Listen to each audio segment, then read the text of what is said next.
ഒരു കാരണവശാലും നിങ്ങൾ ഈ അബദ്ധം ചെയ്യാതിരിക്കുക. സ്വാമി അയ്യപ്പൻ്റെ ഫോട്ടോ ഒരു കാരണവശാലും നിങ്ങൾ ഫ്രണ്ടിലോ വീടിൻ്റെ ഫ്രണ്ടിലോ അല്ലെങ്കിൽ വീടിൻ്റെ ഉള്ളിൽ വെറുതെ വെച്ചിട്ട് കാണാം. ചില വീടിൻ്റെ ഉള്ളിൽ വെറുതെ ഫോട്ടോ വെക്കുന്നതായിട്ട് കാണാം. അങ്ങനെ വെക്കാതിരിക്കുക. ഒരു കാരണവശാലും അങ്ങനെ വെക്കരുത്. വെക്കുന്നുണ്ടെങ്കിൽ തന്നെ നിങ്ങൾ വെക്കുക ഭദ്രമായിട്ട്. നമ്മളെ ഇതുണ്ടെങ്കിൽ നിങ്ങൾക്ക് പൂജാ റൂമുണ്ടെങ്കിൽ പൂജാ റൂമിൻ്റെ ഉള്ളിൽ വെക്കുന്നതായിരിക്കും ഏറ്റവും ബെറ്റർ.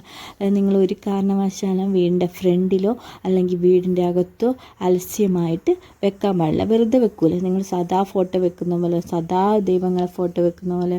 സാധാരണ വീടുകളിൽ ചിലപ്പം പൂജാ റൂം ഉണ്ടാവില്ല. പൂജാ റൂം ഇല്ലാത്തവർ ഫോട്ടോ വെക്കാതിരിക്കുക. അയ്യപ്പൻ്റെ ഫോട്ടോ അങ്ങനെ അലസ്യമായി വെക്കാതിരിക്കുക. അയ്യപ്പൻ്റെ ഫോട്ടോ എന്ന് വെച്ചാൽ അത്രയും ഭദ്രമായി.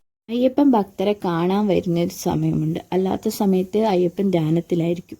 അപ്പം നമ്മൾ അയ്യപ്പനെ വിളിച്ചിട്ട് കേൾക്കുന്നില്ലല്ലോ എന്ന് തോന്നില്ലേ? ആ ഒരവസ്ഥയാണ് ആ സമയം.